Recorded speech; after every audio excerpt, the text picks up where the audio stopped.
This is part one of a step-by-step guide to getting a soccer scholarship to an American university.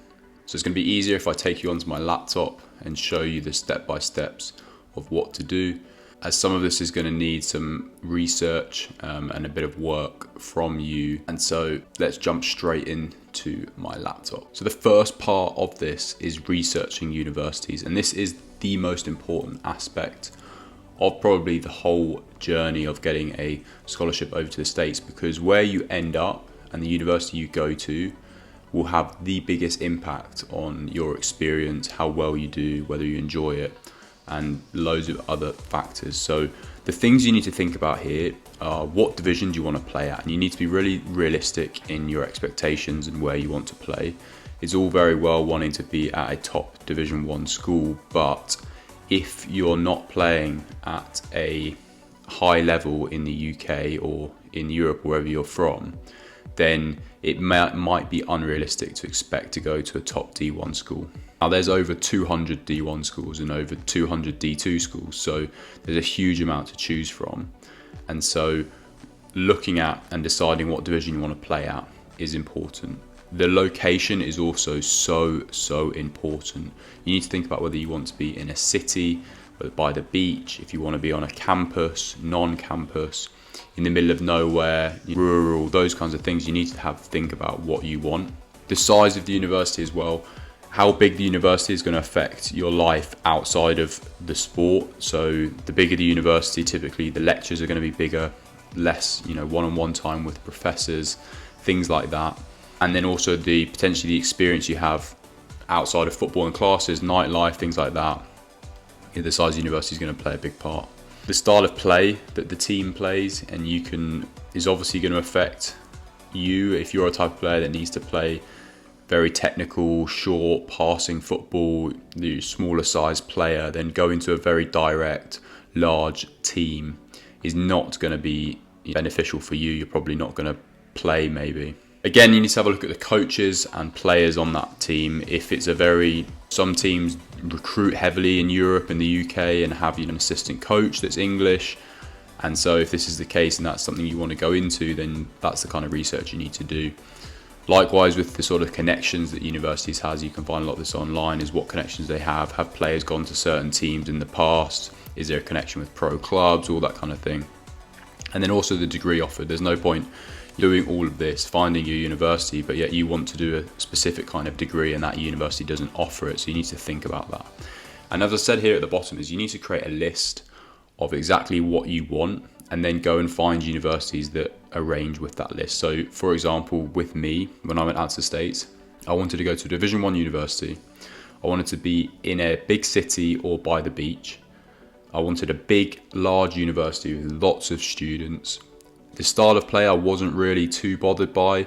I wanted a university that tried to play nice football, but I also wanted to win. And so, sort of a mix of that. I wasn't too bothered by this, but I'm also the kind of player that can adapt to the style of play quite well, which is why I wasn't really that bothered. But as I said before, if you're not a player that doesn't want to play direct football at all, then this is going to be an important aspect for you. Coaches and players, I wasn't really too bothered whether they had English players, foreign players, And then the university connections, I sort of thought if I was in a big city and a D1 team, then naturally you're probably going to get good connections from that.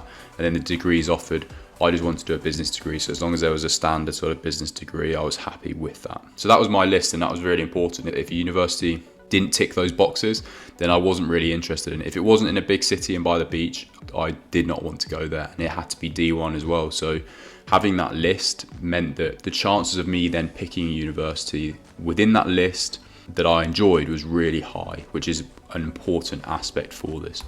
Now, the second part is you need to create a highlight video and a CV, a soccer CV. So this highlight video is really important. I've rattled off some things here. It's got to be less than 5 minutes.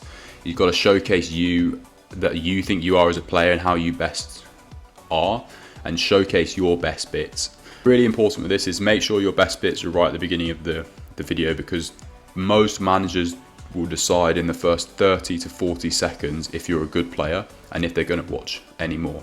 If all your best bits are in the minute 4 and 5 and you're not very good in the first 1 or 2 minutes, they're not watching any longer than that, and they will not want to have a further conversation with you. So it's really important to have your best bits at the beginning. I'd also include your name, position, previous club, height, age, all that kind of stuff at the beginning of the video, and then your contact details at the end. I would just whack it on YouTube, create a channel, put it up there, and then you then can link that in emails when you're contacting coaches. Soccer CV, I would include a little bit of your education background as well. If you've done GCSEs, A levels, what you got, what you're expected to get, because part of these scholarships will also be based on your academic side as well. If you've done your SATs, then include that on it. Otherwise, just include previous clubs, some stats and statistics, and then also have a link to the highlight video in there as well.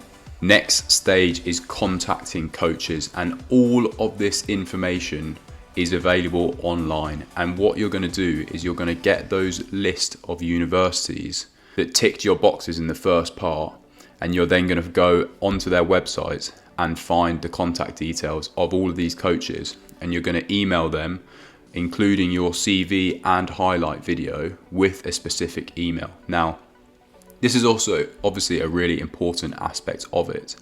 And so if this video has been useful so far and you would like to know what the exact template I would send, then please comment below and let me know.